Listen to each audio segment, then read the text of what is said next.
I'm Dr. Dani Cabral. I'm an Alzheimer's specialist, dual board certified neurologist and psychiatrist. Thank you for joining today. We're going to discuss 10 simple science backed steps you can do today for better memory, better mood, and better focus. So these have evidence behind them that I will shed light on. Not only will they help you today, but also in the long run, and we'll talk more about that. We'll touch on how daily, small, even micro habits and steps can fuel short and long-term brain resilience and reserve, and then practical tools to boost energy and clarity that you can use right now, starting today, ideally, without waiting years for results. Now, the way I'm discussing each of these is geared towards older adults and the changes that occur physiologically and the environment that we're living in and society, but these can be helpful for all of us at any age. I pretty much always knew I wanted to go in this field of brain aging, neurodegenerative disease, Alzheimer's disease. I've been in the field in different ways for 20 years. I started out working for the Hospice of the Valley Dementia Program 20 years ago in 2005 with Jan Doherty and Mary Beth Gallagher. So we like to say that I was trained by a pack of wild nurses. I think that's really coming in handy for me now. As you can imagine, for those, I bet a lot of you are familiar with hospice and palliative care work. What I found was that we need both that neurology and the psychiatry and also many other things to provide patients and families to try to fill the needs of what's happening with these diseases, brain diseases of aging like Alzheimer's disease. So I'm a subspecialist in this field. I've been in clinical trials also for Alzheimer's disease and other mental health issues. So studying treatments, including the recently approved Alzheimer's treatments.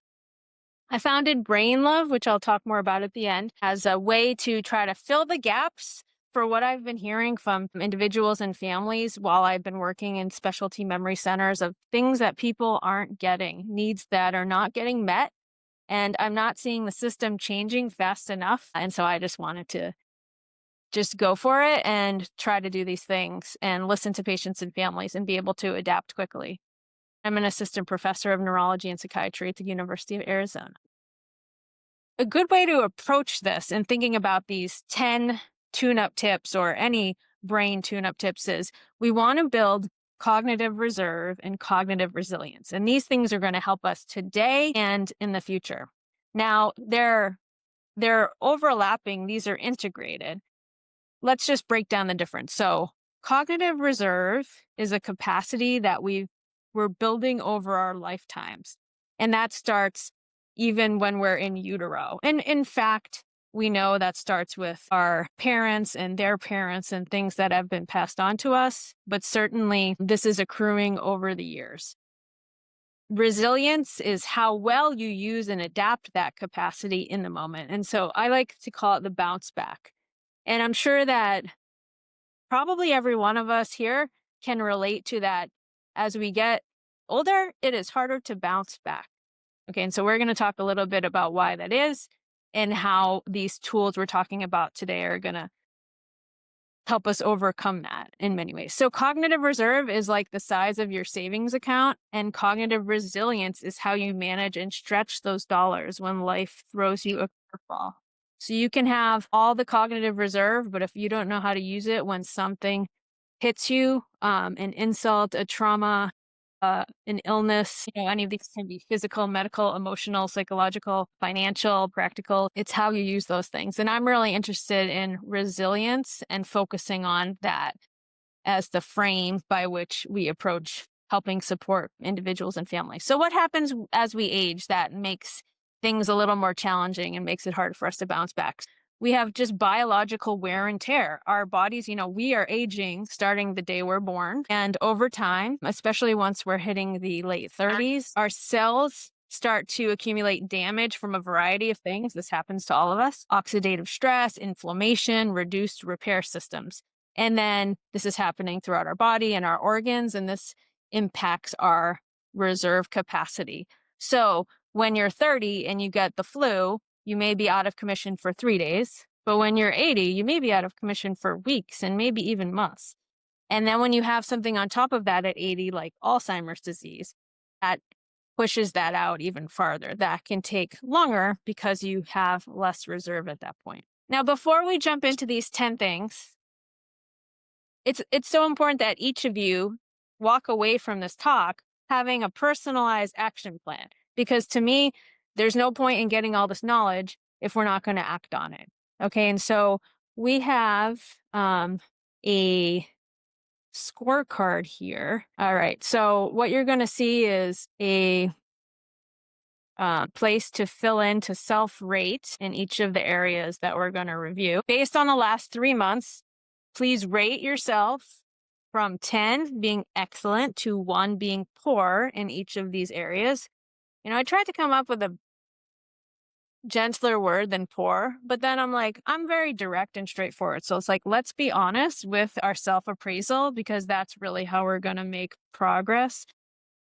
And so as we go through each of these, we're gonna take a moment for you to grab either type it in, or you can just do it on a pencil and paper, write down the tune-up area, score yourself, and then later on we're gonna go through the areas that you might want to take on to try to improve for your brain health.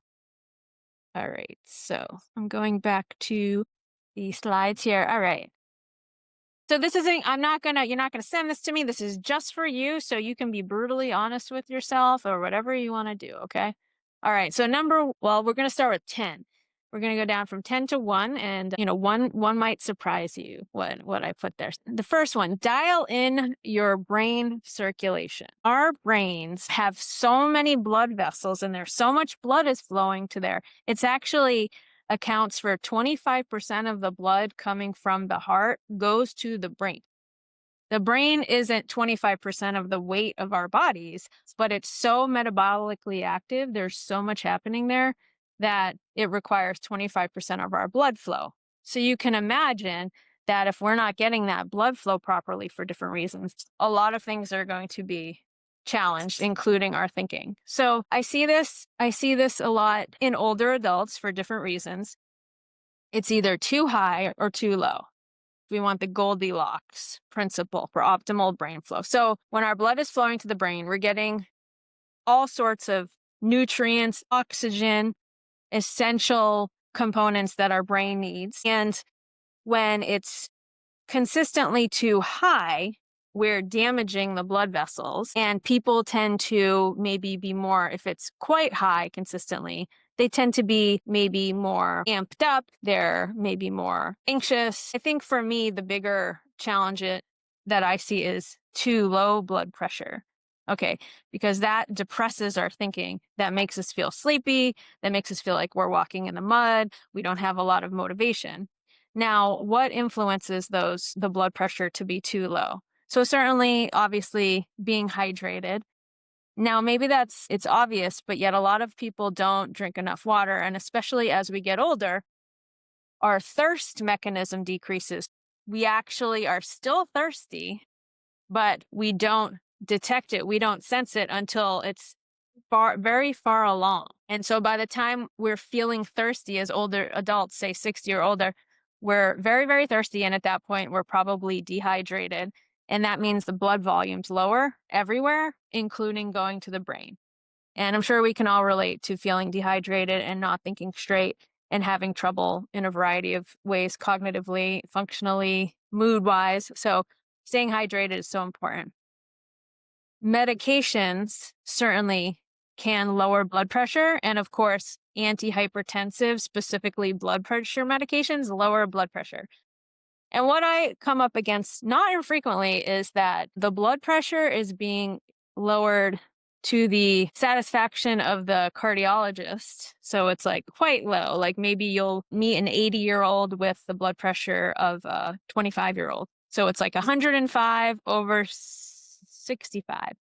And that maybe looks good, to everyone else. But then I see this person in front of me who's like, sometimes looks like a zombie. They're not functioning well. They're not thinking well.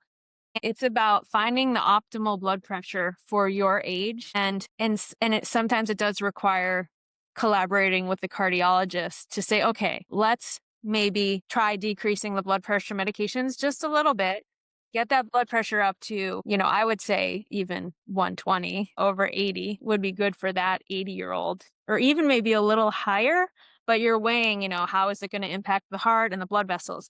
But my point is, if you're walking around, if you're 80 and your blood pressure is 105 over 65 and you're walking around feeling good, thinking great, doing everything, like, I'm not giving you any recommendation. Like, you keep doing what you're doing. But if you're coming in to see me and you have any of these other things going on where you're having thinking issues, you're tired, you're not motivated, your mood is low, then that is absolutely something that can be addressed. And I have seen quite dramatic turnarounds with that change. It's all about, this is where it's individualized. It's all about what works for you. And it may take a little experimentation. And of course, I need the family and the person I need to trust that they're going to follow my and the cardiologist's recommendations together. And then nutrition, similarly, if a person isn't eating enough, their blood pressure is going to be low. They're within their blood vessels, they're not going to be drawing in the water because they're going to have low protein and other things. And so that is essential as well. Now, this is another area that some people, as they get older, they don't feel their hunger sensation so much. Certainly, we know people have the opposite issue where they're eating more than they should, but there are people that don't feel hungry. And so there needs to be ways to have built-in meals, whatever it may be, or small snacks, and that could actually help improve the blood pressure. All right. So the next one is take medications, vitamins, and supplements optimally.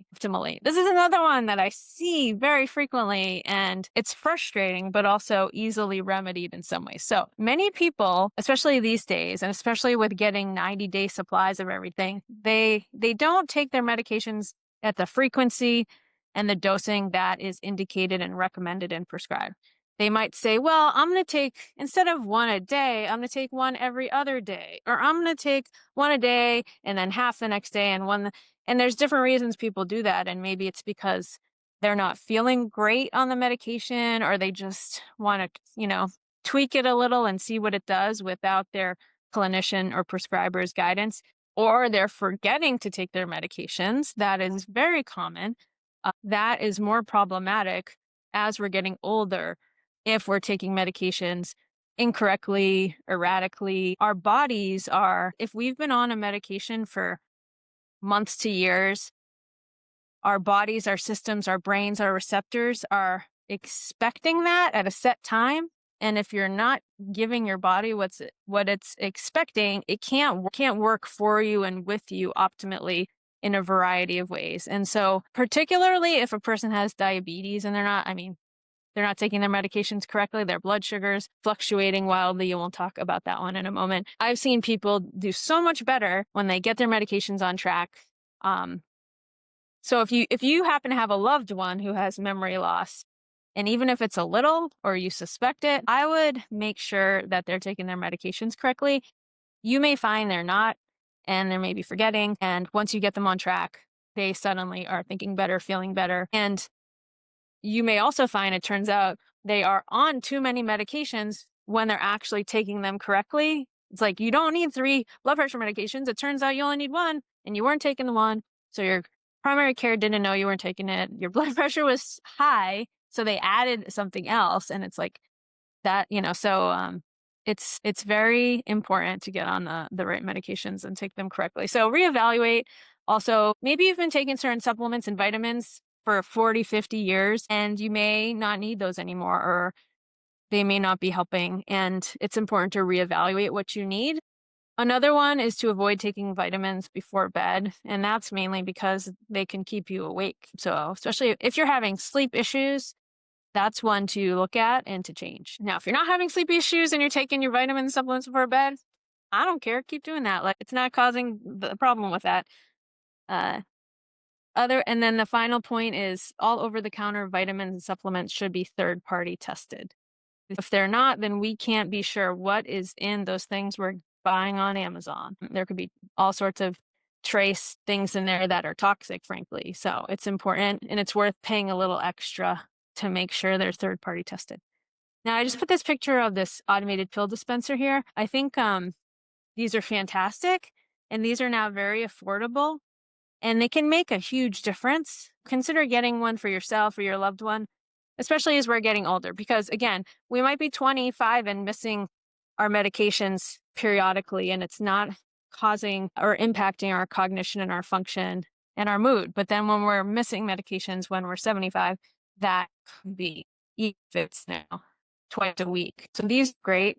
And I encourage anyone, even if they're only taking one medication, to look into these. Next one. Reevaluate your relationship with alcohol. This is for especially as we age. Alcohol impacts our bodies differently. And this is where that our ability to process and metabolize the toxic aspects of alcohol efficiently and quickly diminishes, and leaving more lingering effects even after the drinks are technically, it's been days or weeks, they're out of our bodies, but they're still hurting our bodies. And why is that? Well, aging reduces natural defenses, lowers antioxidant capacity, slower repair mechanisms, and then changes in body composition where we do different things like we have more adipose or fat tissue as we're aging. So the alcohol may affect us differently. It may hang out in our body differently. And so that same drink that feels moderate can exert disproportionately harmful effects on older brains and bodies. If you're noticing thinking issues, if you're worried about those, a good rule is 1 to no drinks a day. And I said, keep the ritual, ditch the alcohol or lower the alcohol. I absolutely see the value in what can come with a ritual of having a nightly glass of wine with your loved one, with your spouse, you're retired. There's a lot of positive things about that ritual. And so is there a way to keep that time sacred and special without alcohol? Can that be replaced? Because when I talk to patients and families, I don't want people to feel deprived and depressed. And I'm not saying you're a bad person if you drink alcohol. It's just you're looking at your life in the moment and the future and thinking, okay, what do I want for my life? And now that I know what alcohol can be doing to me and my body at this age, do I want to keep drinking, or do I want to keep drinking at this amount? And can we come up, if I say, no, I want to change it, can we come up with a safe plan to decrease that? So of course, you cannot safely stop heavy drinking abruptly. Please do that slowly and ideally under supervision. There's also a whole massive industry now of non-alcoholic drinks, non-alcoholic beer, non-alcoholic wine, non-alcoholic everything. And I hope that there's more restaurants that have this now too, and mocktails, of course. So I hope you see what I'm getting at is it's not just black and white, but it's being really intentional about how you're using this. So I apologize. I didn't take a moment to have you rate yourselves, but hopefully you're doing that at home with your pencil and paper or on the document we sent. And if anyone is just showing up, there's a Google Docs link in the chat that has a brain tune-up scorecard that we're going through each of these one at a time, and please score yourself from 10 to 1. All right, next one. Modulate the sugar and sweets. We all know that chronic and high sugar intake is not good for us. So this causes, in the short term, sugar spikes followed by crashes that impact us in a variety of ways, our thinking, our focus, our energy, and our mood. Now, there's sugar highs and then there's erratic blood sugar. So there's sugar highs with sugar lows that fluctuate. And when we have diseases like prediabetes and diabetes, we're more at risk of these fluctuations and have to monitor much more closely. So when we're having highs and lows, and I have this picture in the right top of this amplitude, so that bigger high and low is more damaging to our bodies. And then, yes, as we age, even more damaging directly and then subsequently indirectly to other organs and systems. We know that this impacts our microvascular functions, our blood vessels, especially the tiny ones, and this decreases blood flow everywhere. And, of course, I'm brain centric, so I'm thinking about the brain. So it's decreasing blood flow to the brain in the short term, and then over time damaging these vessels, and so decreasing the blood flow in the long term. It's causing oxidative stress. We keep hearing that. That's, factors that are just damaging our body and our cells. Inflammation, disruption of the blood-brain barrier, and then neurodegeneration. So Studies show that with erratic blood sugar control, people have more shrinkage of the brain. And in imaging studies specifically, they have smaller hippocampi, which hippocampus is the short-term memory center of the brain. In the long term, this is directly impacting the brain volume. And we see conversely, and on a positive note, that improved glucose control correlates with larger brain volumes, better performance in cognitive testing, and particularly in memory and executive function. So, these, again, as we age, we're just more sensitive to these things, right? What are practical things we can do? Know that where the sugar is hiding in these quote healthy foods, yogurt, granola, sauces, dressings, many other things. I and then it's so important that cutting back doesn't mean deprivation. And we see certainly that when people cut back on sugar intake who've been used to it, it's really challenging. And if you have loved ones who have memory loss or cognitive impairment, more in the moderate or severe stages of, say, Alzheimer's disease, that can be really challenging to suddenly cut that out because our brains and our bodies are, again, like primed for receiving these things. We have receptors. We have all sorts of things in our body that are like, we are used to getting the sugar, maybe the nighttime ice cream or whatever it is. It's not easy. It's about how can we make better choices and not dramatic ones that aren't going to be sustainable. I put that picture of that's a smoothie there. I think that is a great option these days to do at home. It's so easy now to make a healthy smoothie with they have these blenders, these smoothie blenders that are so easy to clean. You can use frozen fruit and these can stabilize your blood sugar and have somewhat of a counteract that need for these other kind of sweets. So some people have a harder time and they say they have a sweet tooth, but it really is addictive. And so it's breaking out of that habit. And that just takes some days to weeks and it will happen. All right. So hopefully everyone rated themselves for that. Our next one is hear well, see clearly, think sharper.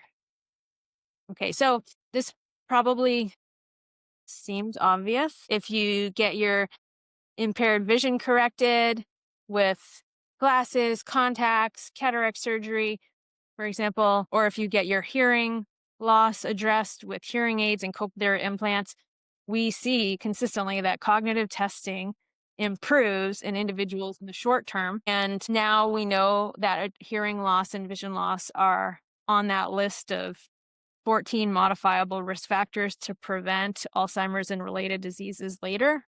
So they're considered to be an important factor now in preventing Alzheimer's later.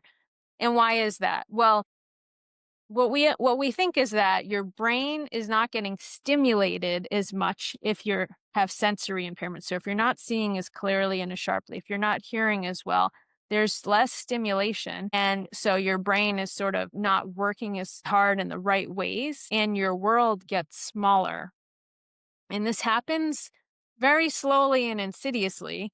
And people tend to get used to whatever their sensory impairment is. And they think, I'm doing fine. Like, it's not a huge deal. I'm still fine to drive. I'm still going, socializing. But then over time, that does compound.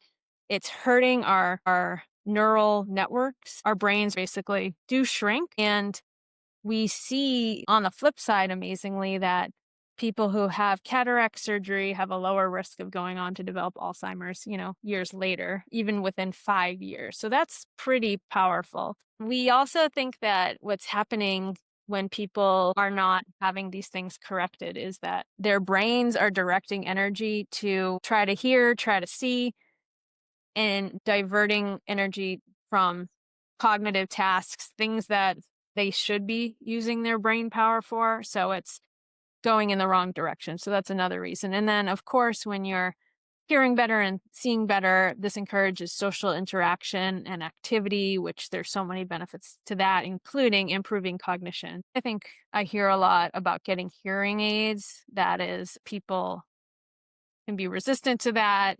They're expensive. They can be lost. They can be annoying to try to work.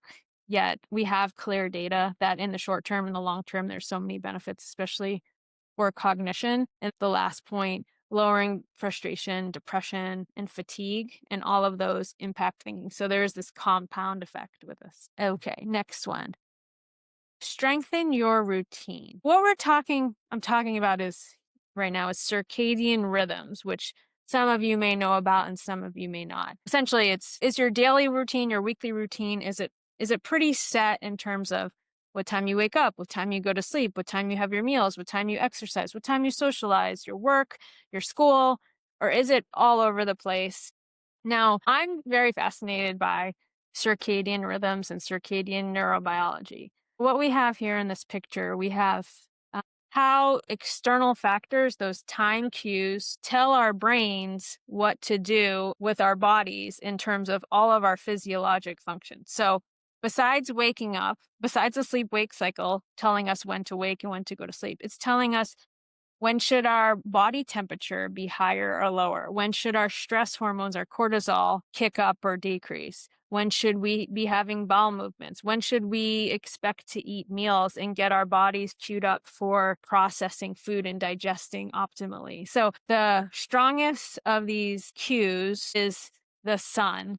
And the sun's going into the eyes, right? And you can see in this picture the suprachiasmatic nucleus. So that's in the hypothalamus deep in the brain, and that's known as the master clock. Goes through our optic nerves from our eye, from the back of our eyes, to the suprachiasmatic nucleus, who says, okay, it's time to wake up. It tells the pineal gland to stop producing melatonin. Melatonin is that sleep hormone. And then it tells the rest of the body when these other things should start up as well.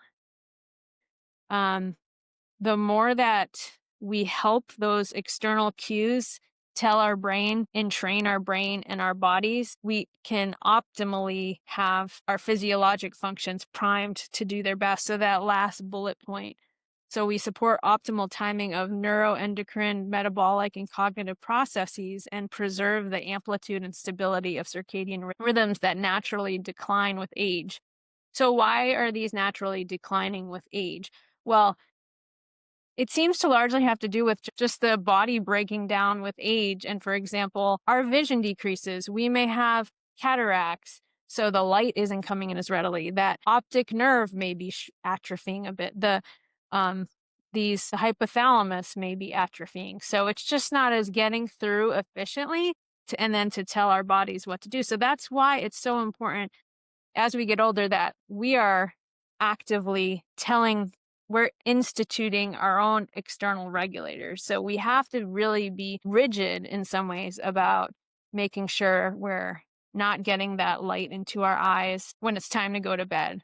And for example, like the blue light screens, things like that, you want to be giving your body cues like it's time to go to sleep now. And there's so much more to be said about that. But when we see people who say have Alzheimer's disease in severe stages and sometimes their sleep wake cycle is flipped, that's both because of the shrinkage that's happening to these areas in the brain and the eye, and also that we may not be helping them with external cues as much. We can have a big impact in that. Okay. The next one here is we want to nourish our social connections, and that is going to improve our thinking right now and in the long term. Immediately, this activates multiple brain networks. It takes a lot to keep track of all the things that are happening. Even in a conversation, we need attention. We need working memory. Working memory is when, like, okay, someone just said something related to something else, and I'm going to revisit it shortly to close out the conversation or to end the conversation. There's language, there's emotional regulation, there's executive function. So that's happening all at once. So that's like one conversation is like a whole brain workout. And we see that people actually, even after having a brief social interaction, will score better on cognitive tests right after than people that didn't just have that social interaction. That's so fascinating, right? So that it boosts attention, boosts processing speed. Social interactions also reduce stress hormones, and so that frees up cognitive reserves for many other things. Because as, of course, we all know, if we're stressed, we're not thinking straight. Our brains are diverting energy to being worried, vigilant about whatever the stress is related to, which we may or may not even have a specific issue going on that we're stressed about or concerned. Now, there's this Harvard aging study of adult development, and this book was written about this findings. So this is often called the longest scientific study of happiness. So this book, The Good Life, is a good one to read. And the big takeaway here is that the people who have the best, the longest, and I just say best lives, they're the healthiest and the happiest, have the highest quality of close relationships at age 50. So that is so fascinating, right? So that is a more important marker than your cholesterol levels or any other medical marker. It's the quality of close relationships at age 50. And I'll just go to that point at the bottom. It's all about quality over quantity. So if you have 20 friends that you hang out with all the time, but you don't really, not really strongly connected to any of them, then that's not as good as having one of those people who you have a strong, close relationship and can confide in and are truly connected to, um, especially over a long period of time. Similarly, loneliness. This is a topic that I'm so glad is there's more interest in scientific inquiry going into this. The Surgeon General had stated that we're in a loneliness epidemic. We now know that loneliness is a strong risk factor for early death as much as smoking or heavy alcohol use. They also experience earlier physical decline, higher stress hormone levels, and an increased risk of Alzheimer's and related diseases. Now, I just want to make the distinction between you can be around lots of people and still be lonely. So that's a subjective experience and much more common, unfortunately, in our culture and society. And then finally, about this point, I also want to say that we can have high quality relationships online, but it does take a different kind of effort and intentionality with that. Number three more to go. Move your body. I'm sure you're not surprised to see this one. Oh, so in older, it's clear in everybody, but in older adults especially, we know that aerobic exercise and resistance training improve global cognition, also specifically executive function. So that's like planning, multitasking, organizing, task switching, being able to go back and forth between different tasks and keeping track of what the previous one was, short-term memory recall, attention. And then you may have heard of the Nurses' Health Study of 18,000 women ages 70 to 81 that showed that regular long-term physical activity showed better cognitive performance on a variety of cognitive tests. Why does it do that? There's so many reasons, but certainly better cardiovascular health, better blood flow. We know that that exercise promotes all sorts of good things that help our brains stay strong and grow, like neurogenesis, synaptogenesis, brain vascularization. And so we upregulate these factors like insulin, like growth factor 1 and brain derived neurotropic factor. And that truly helps the brain in the short term and the long term. It's maybe the most important part of this all is that consistency is key. There have been a number of exercise studies recently with older adults who are at risk of developing Alzheimer's disease but don't have significant cognitive impairment yet, but they're at risk because of their cardiovascular health. Say they have high blood pressure, obesity, diabetes, they're sedentary, they're not exercising. And so studies have recruited these individuals and put them on exercise programs. And it shows that the most important thing is not the dose of the exercise. Um, you don't have to do 150 minutes every week like you often hear about, but it's more about the consistency. So doing a little bit every single day has a bigger impact on your thinking and your well-being overall than doing something for a short period of time. So I always counsel people if you want to get back into exercise, you haven't been, start really small, like even like 5 minutes where you are picking an amount time that it feels completely doable and you're not dreading it, and just keep sticking with that until you're like, all right, I'm ready to go to 10 minutes, because that is going to set you up for more success than if you go full throttle and then you burn yourself out. And also it doesn't feel fun, and it can be an impact on your normal routine because it's taking so much time. And also, of course, exercising in groups and making it social, having accountability partners. We're seeing that high structure and high support is what are the best prognostic signs for people to stick with it and to have all of these benefits. Okay, second to last one, protect your sleep. Hopefully, this isn't surprising to you that we're talking about this one. You may have heard of this exciting discovery in the last several years called the glymphatic system. It turns out brain waste gets cleared during our slow wave, non REM, deep restorative sleep. We know there's different phases of sleep. There's REM and non-REM, and the slow wave sleep is that deepest sleep. We've discovered that there are these channels in the brain that clear out, for example, the amyloid plaques and the tau when we get into that stage of sleep. The challenge is getting into that stage of sleep, especially when we have so much impaired and dysfunctional sleep these days. So, sleep we know plays a key role in memory consolidation, meaning like whatever you learned today, you need to get it gets stored and consolidated in your brain while you're sleeping. We know, of course, all of us have experienced a poor night's sleep, sleep deprivation. Our attention is really bad. Our focus is bad.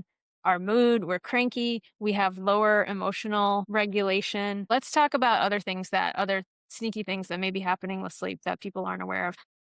Sleep disorders are common, such as obstructive sleep apnea, especially these get more and more common as we age. Now, you don't have to be a snorer to have obstructive sleep apnea, and there's a lot of cognitive benefits and many benefits to getting tested for that and treated if you might have that. I'm just going to do a quick public service announcement about obstructive sleep apnea because I feel like most people don't really understand what's going on with that and the detriments, and they just see what people wear to bed, the CPAP, and they're like, I don't even want to go there. I'm not going to wear that. Well, if it turns out you do have sleep apnea, your oxygen is not getting into your brain, into your mouth, into your lungs. It's getting obstructed somewhere for different reasons. You don't have to be overweight or obese for that to happen. It can just happen anatomically and seems to, increase with age, the risk of that. So the oxygen doesn't get into your lungs for certain periods of time while you're sleeping. And then it doesn't get to your brain and the rest of your body. So when you have these pauses, when you're not getting the oxygen to your brain, then your brain wakes up because it's like carbon dioxide is increasing and it's like this is not right. And it wakes up in a way that you don't wake up where you're conscious of it, but your brain wakes up. If you're trying to get into that deep restorative slow wave sleep, you can't because your brain's like, oh, carbon dioxide is too high. And so people often will feel tired in the morning. They don't feel refreshed. They're not thinking as well. And beyond the immediate impacts of that and the day-to-day function, in the long term, we know that untreated obstructive sleep apnea can contribute to difficult to control high blood pressure, difficult to control weight gain, difficult to control depression. So there's so many impacts that it's worth looking into if you're having either daytime sleepiness or clearly having the snoring and the pausing during your sleep. And we know that in the long term, there is an increased risk of Alzheimer's and related diseases for people who have things like obstructive sleep apnea that are not treated. So I mentioned implement sleep hygiene strategies. That is a whole other talk that I would love to give for you sometime. Hopefully, when I say sleep hygiene, you know what that is. But it goes back to all these things we can do to create an environment and a situation for ourselves that we are going to get to sleep quickly and stay asleep. Now, there's so many things that can influence this and derail us, and it is very challenging. But I think there's more ways that we can help support this than maybe most of us realize. So I probably want to create that talk for the next time. And then understanding the risks of chronic sleep medication use or sedative use. Sleep medications were never intended to be used for forever. They're really intended to be used for about, up to 3 months when there's some sleep dysfunction for whatever reason. And the goal would be to get at the underlying cause of the sleep dysfunction and treat that. But for different reasons, there's a thought that these medications should be used regularly. But it turns out that there's some link with use of these kinds of medications, especially benzodiazepines like Ativan, Xanax, Klonopin. In the long term, we see some increased Alzheimer's in individuals who are using those for many years, but it's not a definite cause of that. So that's important to note. Okay, so we've made it through all of them. We're on to the last one. This is very exciting. Hopefully you've rated yourself on all of these. And the last one of how we're going to support brain tune up and think clear today is have a possibility mindset. And this is really about as we're aging, how mindset shapes biology. We know that people with positive beliefs about aging live on average 7.5 years longer than those with negative beliefs. Now, I wish our society was pro aging, but we are very anti aging. And a lot of that has to do with selling products that are for anti aging to make us to keep looking good. But please push against that and know that constant attempts not to age are frivolous because we are all aging. Of course, we want to work hard and feel good and look good as much as possible. And all those things we just talked about will support that. Mindset also influences stress hormones, immune function, and even brain structure through neuroplasticity. So if you have a more positive growth mindset and you're not constantly focusing on decline, then your brain seems to have more volume. And of course, decline thinking leads to withdrawal from our lives, from our communities, whereas possibility thinking drives action. It's not about pretending like we're not experiencing challenges, we're not aging, we're not having all sorts of struggles in our lives personally and in our families and different things, but it's saying that you're going to choose to focus on what's in your control and believe that there's always opportunity for resilience, growth, and transformation. And the mindset turns on that switch to power every other brain tune-up strategy. So how can you do this daily? You celebrate wins, you notice small improvements, and ideally you write those down somewhere every day and you have a practice where you do that. And even better for the A plus, you have friends that you share your wins. You seek newness, you try new things. This is expanding your world, especially as we age. That's so important. That's growing your brain, that's increasing neuroplasticity, and you're anchoring in gratitude. So you're focusing on what's working, not only what's slipping. As they say, where your attention goes, your life follows. All right, let's look back at our brain tune-up scorecards for areas with a score of 7 or greater. Give yourself a pat on the back. Congratulations. I'm so happy for you. And then for those under 7, I'm suggesting to identify 1 to 3 areas to focus on this week and then commit to one small action step, multiple action steps. Starting today, even. You don't need to wait till next week. That can help with these things. And if you need some guidance on those small steps, I'm happy to help with that.